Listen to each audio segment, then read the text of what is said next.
Picture this. A time long before the internet when you couldn't just hop on a plane and be halfway across the world in mere hours. No.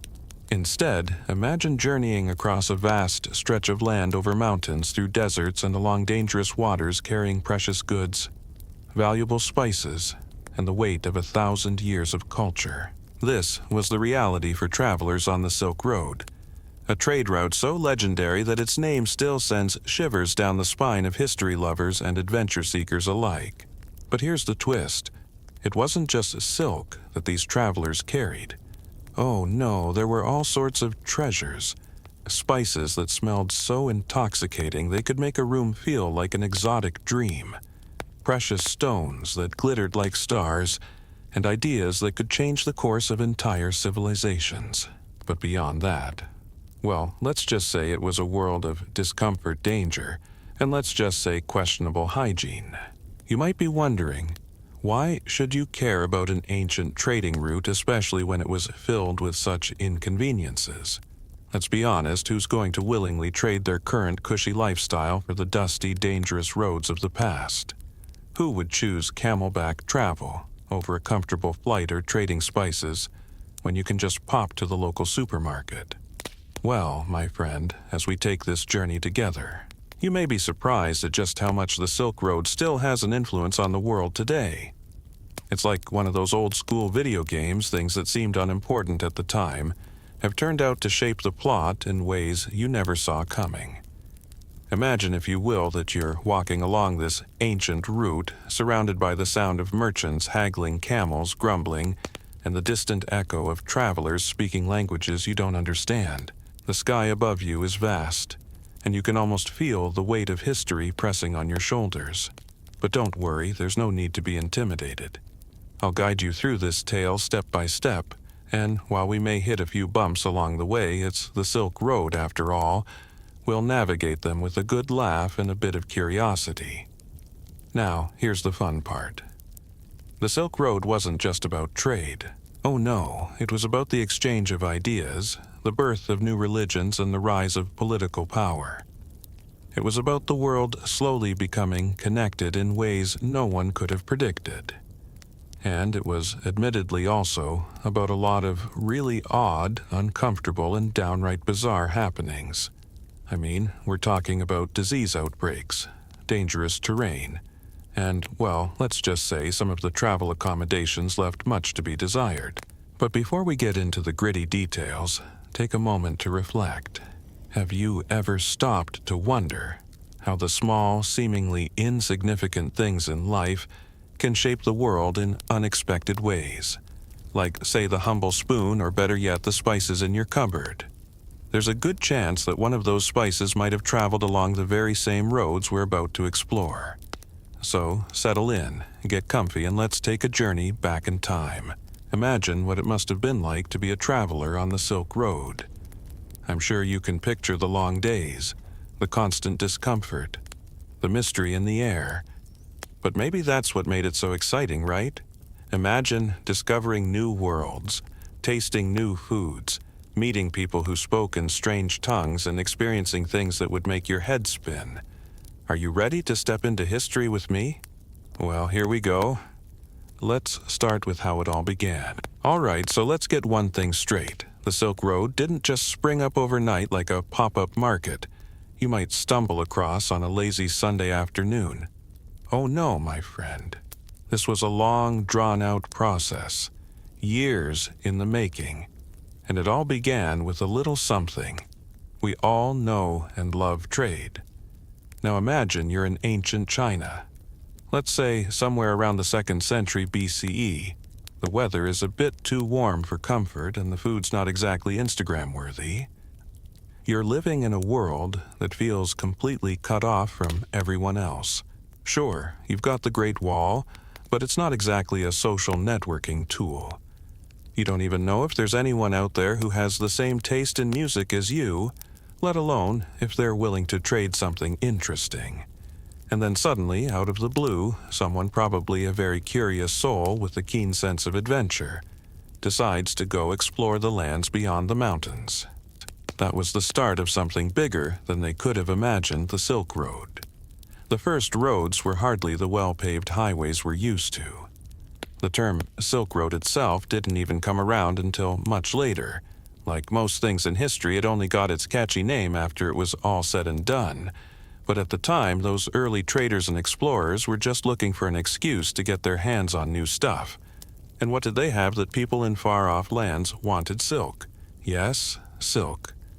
The luxurious fabric that's more delicate than your grandma's favorite tea set, and certainly more expensive than anything you can buy at the mall today. Ancient China, with its imperial silk factories, was the exclusive producer of this coveted fabric, and naturally they were like, hey, why not see if anyone else wants some of this magical cloth? Enter the first wave of Silk Road traders setting out across harsh terrain with silk in tow, hoping to make their fortunes. But silk wasn't the only thing these traders had to offer. Oh no, they had far more than that. They had spices, they had pottery, they had tea, and as it turns out, they even had ideas. It was like a bizarre version of a yard sale, where the goods you didn't expect to find were often the ones that changed the course of history. Picture this: you're in Central Asia, somewhere between the towering peaks of the Himalayas and the vast, unforgiving desert. The air is dry and the sun is scorching, but you've got a bag full of silk and spices to sell. A group of merchants from Persia. Today's Iran strolls by, and you strike a deal. I'll trade you this fine silk for some of your fine carpets, you say. Just like that, you've got yourself a new batch of goods to take back home, and you're now part of a much bigger picture, a web of trade routes stretching far beyond your wildest dreams. But here's where it gets interesting. The Silk Road wasn't just about material goods, no. The most exciting part wasn't what people were trading. It was what they were sharing along the way. Travelers didn't just trade silk and spices. They swapped ideas, philosophies, and technologies. You could say it was the ancient version of today's interconnected world where sharing isn't just encouraged. It's a way of life. And who were the big players in this trade game? Well, aside from the obvious, like China, there was India, Persia, and even Rome. And guess what? The Romans were particularly obsessed with silk. To them, it was the ultimate luxury item, like the diamond-encrusted iPhone of the ancient world. Silk wasn't just a fabric. It was a symbol of power, wealth, and refinement. And who wouldn't want to flaunt that? But back to geography for a moment. If you were thinking about hopping on this Silk Road adventure, you'd need to get acquainted with some rather rugged landscapes. The Silk Road wasn't a leisurely stroll through the countryside. It was an endurance test. To get from China to the Mediterranean, travelers had to navigate dangerous mountain passes, scorching deserts, and vast stretches of desolate land. We're talking about terrain that would make today's travelers shudder. But somehow they did it.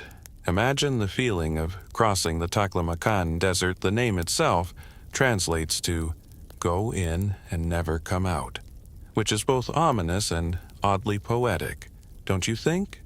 You'd walk for days without seeing another soul, surrounded only by endless sand. And yet somehow this path became a lifeline for so many civilizations. It was like a wild ancient version of a cross-country road trip with only camels for company. So why did all of this matter? Why were people so determined to forge this path across the world? Well, the simple answer is trade. But it was also the beginning of something much bigger.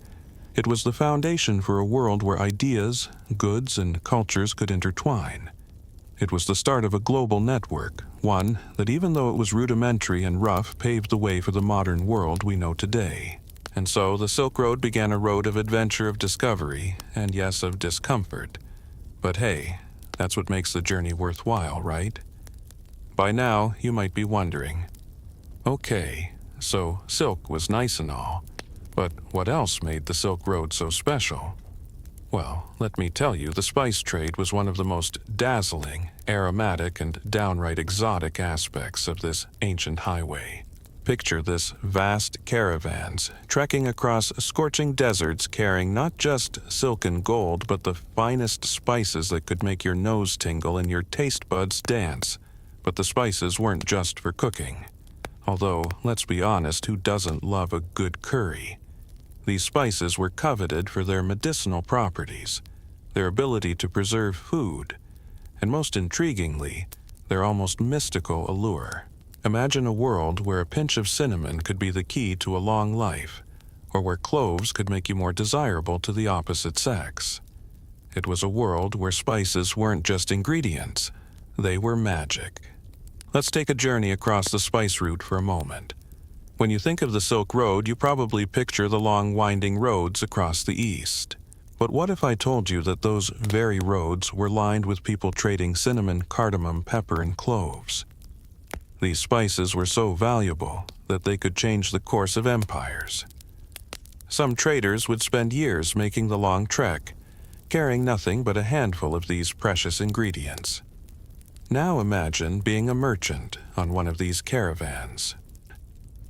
You're navigating the arid, unforgiving deserts of the Middle East, your camel's hooves clacking against the hot ground, and you're clutching your precious cargo of cinnamon and pepper. You stop in a bustling oasis town, and what do you see? Spices from India, China, and even Africa. The air is thick with exotic scents, the sound of merchants bargaining and the shimmering heat of the desert reflecting off ancient stone buildings. It's a sensory overload, and you're right in the middle of it. Now, let's talk about some of these spices and their fascinating and sometimes weird histories. Take pepper, for example. For centuries, pepper was considered the spice of the gods. In ancient Rome, it was so valuable that it was used as a form of currency. That's right, pepper, the very same thing. That's probably sitting in your kitchen cabinet next to your salt shaker was once so precious that entire fortunes were built on it. Imagine that a little sprinkle of pepper on your meal could potentially change the world. Or consider cinnamon, a spice so enchanting that it was once believed to have divine powers.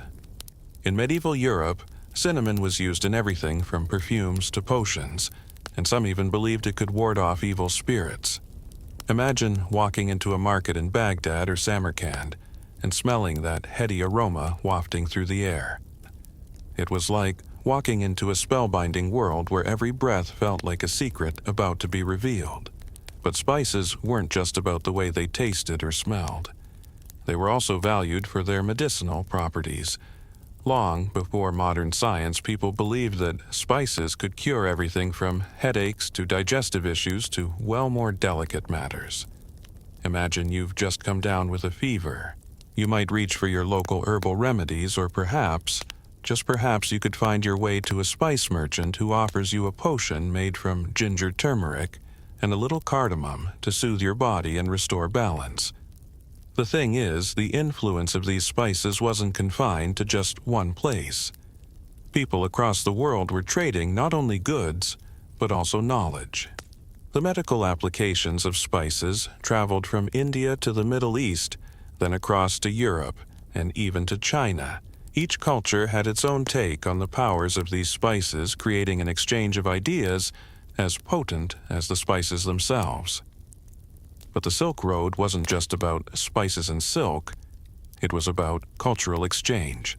As merchants, pilgrims, and adventurers traveled the vast distances between the East and West, they didn't just carry goods, they carried their ideas. And when those ideas collided with others, that's when the magic happened.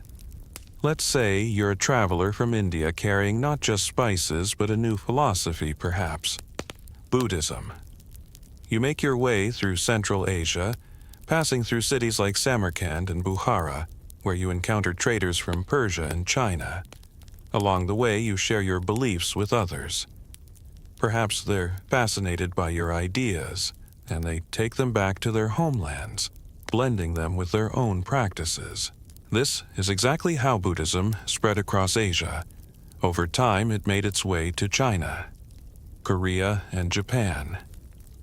The same roads that once carried silk and spices also carried spiritual ideas that would eventually shape entire regions. This cultural exchange wasn't just about religion.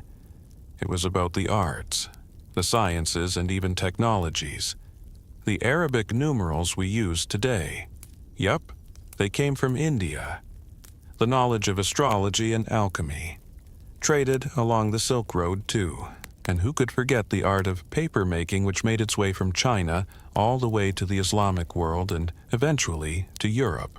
The Silk Road was in essence a giant cultural melting pot, where the East and West came together and swapped not just goods, but ways of thinking.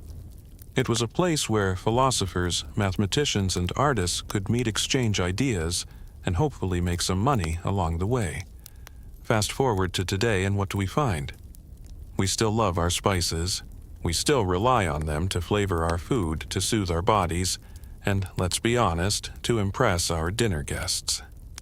The next time you sprinkle a little cumin into your curry, or enjoy a chai latte spiced with cardamom, remember that these humble little flavor bombs have been traveling the world for thousands of years, shaping history, one pinch at a time. So, while we may not be navigating the perilous deserts or crossing treacherous mountain passes to get our hands on these spices, the legacy of the Silk Road continues to flavor our lives just as it did for those adventurous traders long ago. And there you have it, the fascinating aromatic world of the Silk Road spice trade. A world where cinnamon was more than just a spice. It was a key to cultural exchange, a symbol of power, and a link between civilizations. It's a reminder that even the smallest, most mundane items can shape the course of history. So the next time you reach for that bottle of pepper, just remember you're holding a piece of history in your hand. All right, before we get too carried away with all the glamour of spices and silks, let's take a moment to talk about the real backbone of the Silk Road pain. Yes, the physical discomfort, the exhaustion, and the oh-so-constant threat of danger that came with traveling these ancient roads. It wasn't all picturesque caravanserais and epic cultural exchanges. In fact, a more honest description of the journey might be something like long, sweaty, uncomfortable, and full of questionable decisions. Imagine, if you will, that you're setting off on this grand adventure armed only with a camel, a small group of fellow travelers, and maybe, just maybe, enough food to last you for a couple of weeks. But here's the kicker: you don't exactly have a GPS or comfy rest stops. There are no luxury hotels where you can kick off your shoes and take a hot bath after a long day of trekking.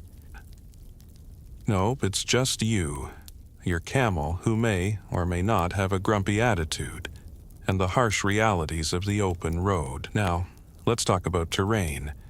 Have you ever walked across a rocky, uneven path that makes you question every life choice that brought you to this moment? Imagine that, except the rocks are giant and the path is non-existent. You're trudging across the vast Gobi Desert, a place so hot and dry that even the cacti look at you like, "What are you doing here seriously?" There are days when you can't tell whether you're walking on the ground or melting into it. And then there's the Taklamakan desert, nicknamed the Sea of Death. Oh, don't worry, it's not a name meant to be dramatic or anything. It's just that the temperatures soar to unbearable heights, and the wind blows so fiercely that it feels like nature itself is trying to push you off the face of the earth. Fun, right, to make things even more entertaining. The desert is vast, so vast in fact that you could walk for days without seeing another soul. That's a spiritual experience, isn't it? A desert so lonely it starts questioning your entire existence. But even if you somehow survive the desert, there are other challenges waiting for you. Mountains, floods, and wild animals. Yes, let's not forget the occasional wolf pack or a surprise encounter with a venomous snake. In fact, there were entire stretches of the Silk Road where travelers were more likely to be mauled by a wild animal than meet a friendly merchant. And as for rest, well, don't expect a 5-star experience. Imagine this: after days of trekking through the unforgiving terrain, you finally find a spot to set up camp. It's not exactly the Ritz-Carlton, it's more like a dusty patch of land under a sky full of stars that feel like they're silently judging your decision to travel halfway across the world on foot. You roll out your blanket, which is probably more sand than fabric, and try to fall asleep only to be woken up by the sound of a camel snoring, or the occasional bandit raid. Yes, I did mention bandits. You see, the Silk Road wasn't all about trading goods and exchanging ideas. It was also a magnet for those who sought to exploit the situation. Bandits and raiders lurked in the shadows, waiting for an opportunity to attack unsuspecting caravans. This meant that travelers had to be constantly on guard. Imagine that feeling when you hear a noise in the night, the adrenaline rush, the constant fear that someone might just steal your hard-earned silk and spices. It's like every single night is a game of survival with no guarantees of safety. But here's where it gets even more fun: the diseases. You see, the Silk Road wasn't just a highway for trade, it was also a highway for germs. As travelers from all over the world crossed paths, they inevitably brought their illnesses with them. Smallpox, bubonic plague, and other delightful diseases spread like wildfire along the route, claiming the lives of many. Now, I know what you're thinking. I can just get a flu shot. No big deal. Well, back then, they didn't have vaccines, and your chance of survival was basically a game of luck. Imagine crossing the desert, your throat parched, and suddenly coming down with a fever. You can't stop. You can't rest because you have to keep moving. And then, if you're unlucky, the disease gets worse and you collapse stranded in the middle of nowhere. Delightful, right? On top of that, there were the pests. The same fleas that carried the plague loved to hitch a ride on your trusty camel, making sure that wherever you went, a few unwanted companions tagged along. Let's not even get started on the fact that without modern sanitation, your average caravanserai, a sort of roadside inn, was more of a petri dish than a comfortable resting place. Let's talk about food and water for a moment. Ever been on a road trip where you run out of snacks and your stomach starts making sounds that could be mistaken for a wild animal? Well, that's what it was like. Only worse. Sometimes you wouldn't find an oasis for days. Your water supply would dwindle, your food would rot, and all you'd have left was a very grumpy camel who probably wasn't thrilled with the situation either. And when you did find food, it wasn't exactly gourmet.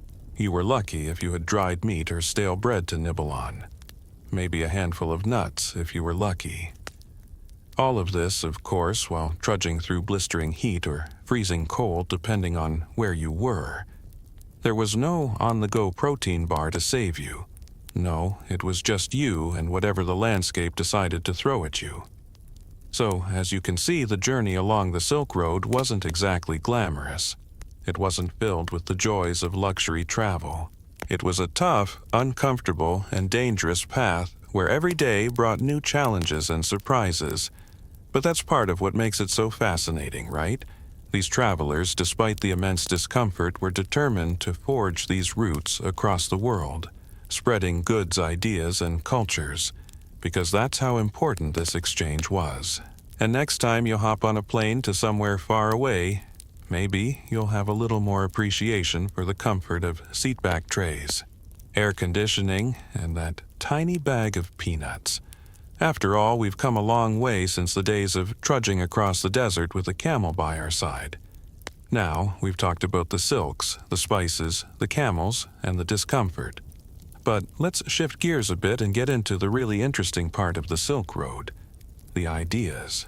And by ideas, I mean some of the most profound and transformative concepts in history, religions and philosophies that traveled just as much as the goods along this ancient route. Think of it like this: while silk was the fabric that clothed the world, beliefs were the fabrics that stitched cultures together, creating patterns that still shape our world today. Imagine a caravan making its way across the desert, and within that caravan, a traveler with a heavy heart is carrying something far more important than just silk. This traveler is not only transporting goods, but also carrying the seeds of philosophy and spirituality, the very concepts that would reach new lands and influence generations to come. Let's start with one of the most fascinating examples: Buddhism. If you've ever meditated or enjoyed a cup of chai while pondering the meaning of life, you can thank the Silk Road for spreading Buddhism across Asia. But here's the kicker. Buddhism didn't just start in India and then happily march westward, no. It was a bit more like the spiritual freight train of the ancient world, slowly making its way to China, Korea, Japan, and beyond. And how did it travel? Through traders, pilgrims, and even monks, all making the long, arduous journey, spreading ideas about suffering enlightenment and the search for inner peace. Imagine yourself as a Chinese traveler journeying along the Silk Road. You meet a group of Indian monks who have brought with them teachings about the Four Noble Truths and the Eightfold Path. You're intrigued, but let's face it, this is a lot to digest after days of camelback travel in scorching heat. Yet somehow these teachings resonate with you. You think, hey, maybe there's something to this whole suffering thing, especially after a week of dealing with bad camel breath and worse food. And just like that, the seeds of Buddhism are planted, taking root in new lands, blending with local cultures and transforming the spiritual landscape. But Buddhism wasn't the only religion making its rounds along the Silk Road. There was another force, a new religion that spread like wildfire across Asia and Europe, Islam. The expansion of Islam was deeply tied to the trade routes of the Silk Road, with Muslim merchants playing a huge role in the spread of the faith. Through bustling trading cities like Samarkand and Baghdad, Islam found its way into China, India, and Central Asia. Imagine being a Persian merchant carrying not just fine silk, but also stories of Allah and the teachings of the Prophet Muhammad. As you travel across vast stretches of land, you share your faith with the people you meet along the way. And slowly but surely, Islam spreads its roots in places it had never touched before. It's like a faith-based road trip where each caravanserai and oasis stop became a little beacon of spirituality, creating an entirely new world map of religious influence. But wait, let's not forget another fascinating religion that traveled along the Silk Road, Zoroastrianism, though it didn't spread as widely as Buddhism or Islam. This ancient faith born in Persia had a profound impact on the development of religious thought. Its emphasis on the duality of good and evil, the idea of a savior figure, and the concept of an afterlife heavily influenced later religions, including Judaism and Christianity. And you guessed it, the Persian merchants who traveled the Silk Road brought Zoroastrianism with them as well, planting seeds of religious thought wherever they went. The religion may not have reached as many people as its more well-known counterparts, but its ideas were interwoven into the fabric of Middle Eastern culture's spirituality and philosophy. Think of it as the ancient version of that one obscure book you stumble across in a second-hand bookstore, only to realize that it has inspired every great thinker you've read since. Now, it wasn't just religious beliefs that traveled along the Silk Road. Oh no, there was also a whole host of philosophical ideas that were exchanged. Remember those early Greek philosophers? While their ideas weren't just confined to Greece, they were part of the larger Hellenistic world which stretched from Greece to Egypt to parts of Asia, thanks to the conquests of Alexander the Great. His empire, though short-lived, laid the groundwork for the spread of Greek philosophy along the Silk Road. Imagine stumbling upon a Greek scholar who's traveling with a copy of Aristotle's writings. You, a traveler from China or India, have never heard of such a thinker. But after some long conversations, you find that Aristotle's ideas on logic, ethics, and metaphysics have a profound effect on you. You take these ideas back home, and soon Hellenistic thought begins to mingle with the other philosophical systems of Asia. It's a kind of intellectual fusion, creating a blend of ideas that would go on to shape the development of Eastern and Western thought for centuries to come. And, of course, the scientific and medical knowledge that traveled the Silk Road was intertwined with these philosophical exchanges. Chinese medicine, with its intricate system of herbal remedies and acupuncture, mingled with Greek and Indian systems of healing. It wasn't just about curing ailments. It was about understanding the human body and mind. Imagine the scholars who, after hours of traveling under the blistering sun, sat down to discuss healing techniques in makeshift camps under the stars, sharing knowledge from all corners of the world. This exchange wasn't just about trading material goods, it was about trading ways of thinking, seeing the world and understanding the human condition. These ancient philosophers and healers didn't just change the course of history, they redefined it. So, whether it was a Buddhist monk, a Persian merchant, or a Greek philosopher, the Silk Road was not just a route for silk and spices. It was a pathway for ideas, ideas that shaped religions, philosophies, and ways of life across continents. The seeds of spiritual thought were carried from one side of the world to the other, planting the roots of the religions and philosophies that still influence us today. Next time you read about a religion or philosophy that has crossed borders, think about the ancient Silk Road and those brave travelers who made it possible. They weren't just trading goods, they were trading the very ideas that would define the world. The Silk Road, the trade route, that was more than just a path for transporting silk. It was also a highway for economic booms, political maneuvering, and the rise of new empires. If you thought the Silk Road was just about merchants with exotic goods and travelers with interesting stories, well, you'd be only half right. The true legacy of the Silk Road lies in the way it shaped the economic and political landscapes of the ancient world. Imagine you're a Roman emperor sitting comfortably in your palace in Rome, maybe sipping some wine when you hear about a new road that stretches all the way to China. This wasn't just a simple road. This was a road that carried precious goods knowledge and, perhaps most importantly, money. Suddenly, you find yourself in the middle of a new kind of economy where trade isn't just local, it's global. And just like that, empires begin to see the value of the Silk Road, not just for trade, but for the way it shifted political power. For centuries, the Silk Road served as the artery of global trade, a place where kingdoms and empires interacted not just through wars, but through commerce. The Han Dynasty in China, for instance, wasn't just interested in expanding its borders for military gain, they were also keen on controlling access to the Silk Road because that meant control over trade. Think of it like this. If you control the highway, you control the toll booths. And if you control the toll booths, you control the flow of goods, money, and power. The Roman Empire, in particular, was an avid fan of the Silk Road. Roman aristocrats were absolutely obsessed with silk. It wasn't just a fashion statement, it was a status symbol. To have a silk garment was to say, I'm not just a Roman, I'm an elite Roman. This high demand for silk created a trade relationship between China and Rome that would last for centuries. And as these goods flowed west, so too did ideas, technologies, and yes, political alliances. In fact, the Silk Road wasn't just about the exchange of goods, it was about the exchange of power. The Parthian Empire, for example, controlled one of the most crucial sections of the Silk Road, right in the middle between Rome and China. By acting as middlemen, they were able to control the trade between the two major powers, collecting taxes and making a tidy profit. It was like being the ultimate broker in an ancient real estate deal. Only the property was luxury goods, and the stakes were empires.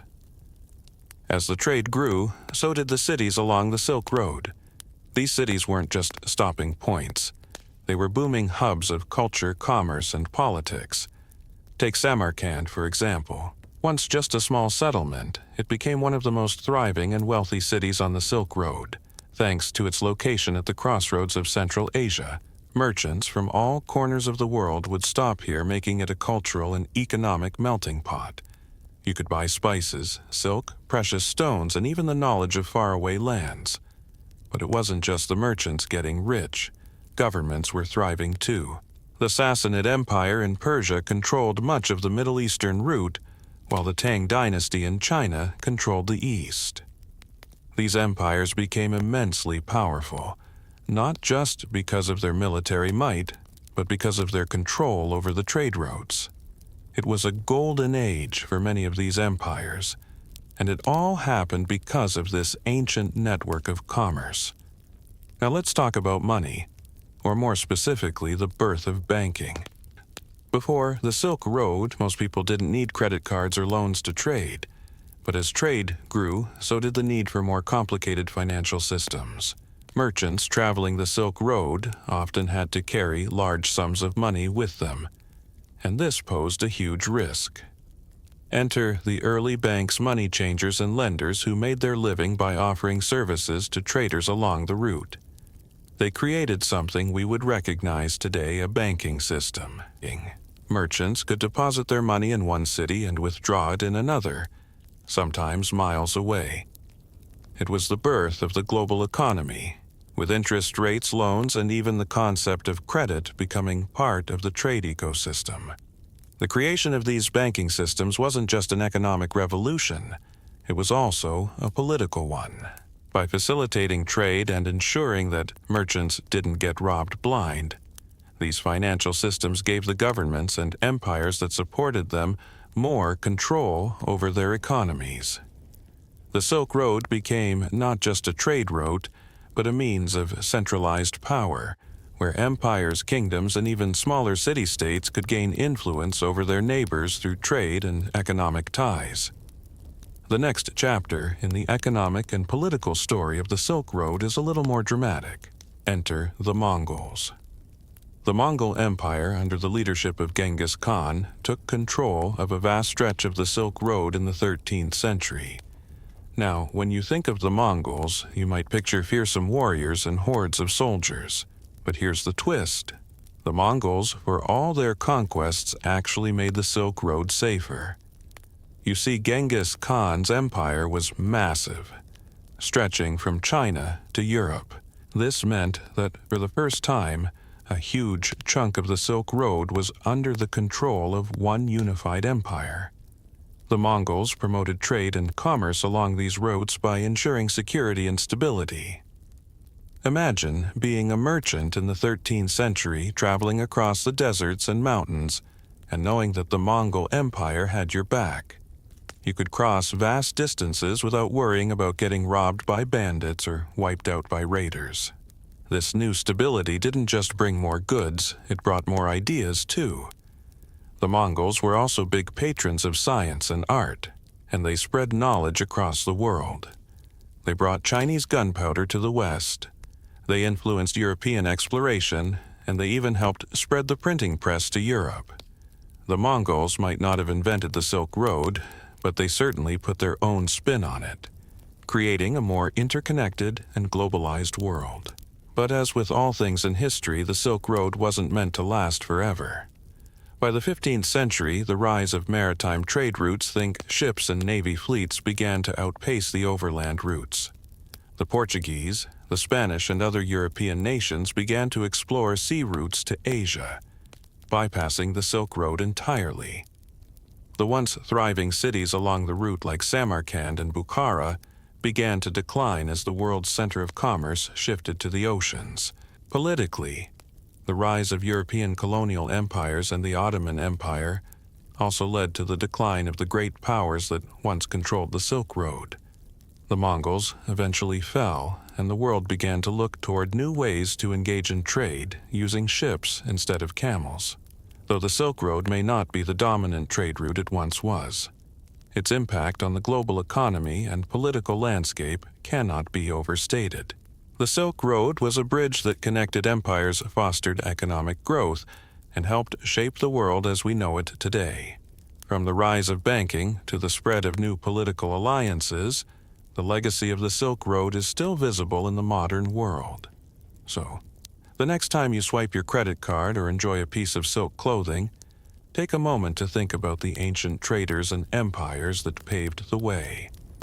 The rise and fall of empires. Nothing says history quite like the inevitable decline of a once great power. The Silk Road was for centuries the lifeblood of global trade, connecting the East and West, creating a network of culture, ideas, and economic power. But just as the road was forged by the persistence of travelers, it was also undone by the changing tides of time, innovation, and let's face it, some really bad luck. Imagine it this way: the Silk Road was like the most popular, glamorous highway in the ancient world. It was the go-to spot for merchants, traders, and adventurers from every corner of the globe. But eventually, like all great things, it started to show its age. The tolls were rising, the traffic was getting heavier, and the competition was fierce. So how did this great road fall from grace?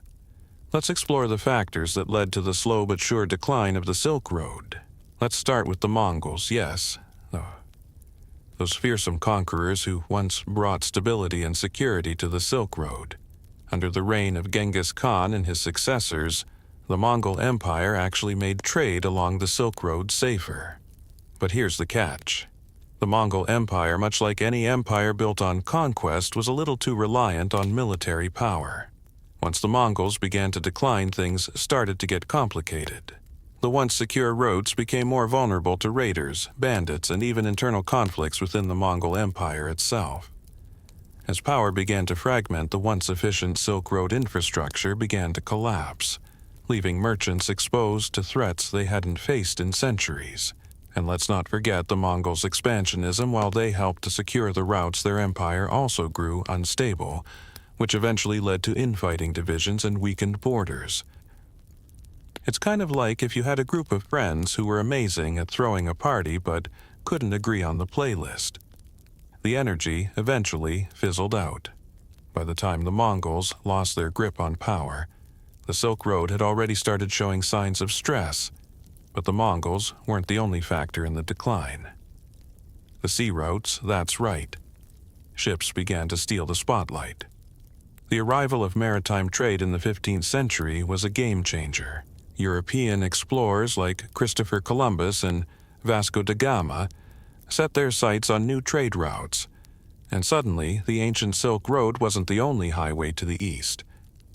Think about it. If you're a merchant and you've been trudging along dusty deserts and rugged mountain passes for years, wouldn't you prefer to hop on a ship and sail across the ocean, avoiding the whole camelback ordeal? The answer, of course, is yes. Sea routes offered faster, cheaper, and more reliable transportation. Ships could carry larger cargo travel in favorable weather and avoid the dangers of bandit attacks and land battles. In short, the Silk Road was suddenly feeling a bit old-fashioned. As European powers like Spain, Portugal, and later the Dutch and the British expanded their maritime trade, the Silk Road's glory days came to an end. The economic center of the world slowly shifted from land-based trade to sea-based trade, leaving the old Silk Road in the dust. It's like upgrading from a horse-drawn carriage to a high-speed train. It's hard to argue with progress, but maritime trade wasn't the only factor at play here. Let's take a quick detour to the Ottoman Empire. They were the new kids on the block, with the Ottoman Empire's rise to power. In the 15th century, the Middle East and Eastern Mediterranean became increasingly Ottoman-controlled. This shifted the dynamics of trade once again. As the Ottomans gained control over key trade routes, they started monopolizing access to the Silk Road's land routes. This new political power dynamic left merchants scrambling for new ways to reach the East. And once again, the sea routes provided a much more attractive and efficient alternative to the now increasingly politically unstable overland Silk Road. So, not only did you have the Mongol decline and the rise of maritime trade, but the geopolitical changes brought by the Ottomans made the land routes less desirable and more difficult to navigate. It's like watching a once popular concert slowly lose its ticket sales as new, shinier acts come to town. And let's not forget the impact of nature itself. You can't underestimate the role that the environment played in the decline of the Silk Road. You see, the route was already quite difficult to traverse, but over time, the landscape itself started to turn against it. Deserts, floods, and extreme weather made some of the routes even more treacherous. Take, for instance, the Taklamakan Desert. Over time, shifting sand dunes covered up ancient paths and buried the once vibrant trade cities. The very landscape that had supported thriving trade routes slowly became more uninhabitable and difficult to cross. Imagine trying to navigate that with a camel who has zero interest in sand dunes. As trade slowed, many of these ancient cities once thriving with merchants and travelers were abandoned, left to decay, as the world around them changed. The changing climate also played a role. Extreme cold droughts and natural disasters all combined to make travel less predictable and more dangerous. So, while the Silk Road had once been the lifeline of the ancient world, it was now facing nature's wrath and an increasingly hostile environment. The decline of the Silk Road didn't happen overnight. It was more like a slow fade, a gradual shift in focus away from the overland routes in favor of newer, faster, and more secure methods of trade. By the 17th century, the Silk Road had largely lost its significance, and other routes, be they maritime or European established, became the preferred options. But the legacy of the Silk Road remained.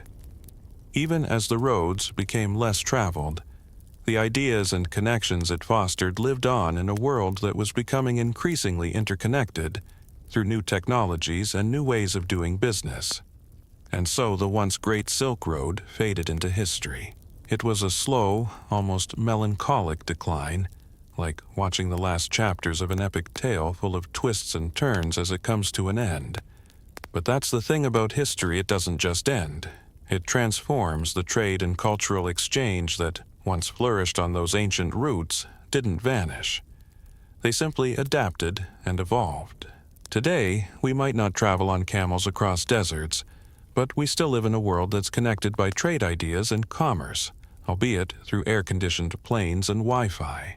The Silk Road's decline marked the end of one chapter, but its impact still echoes in the world around us. So you've made it through the rise, the glory, and the dramatic decline of the Silk Road. It's been a journey, hasn't it? From silk-clad emperors to dangerous deserts, we've seen the highs and lows of this legendary trade route. But here's the kicker: the Silk Road may no longer be the bustling route it once was, but its legacy, that's still very much alive.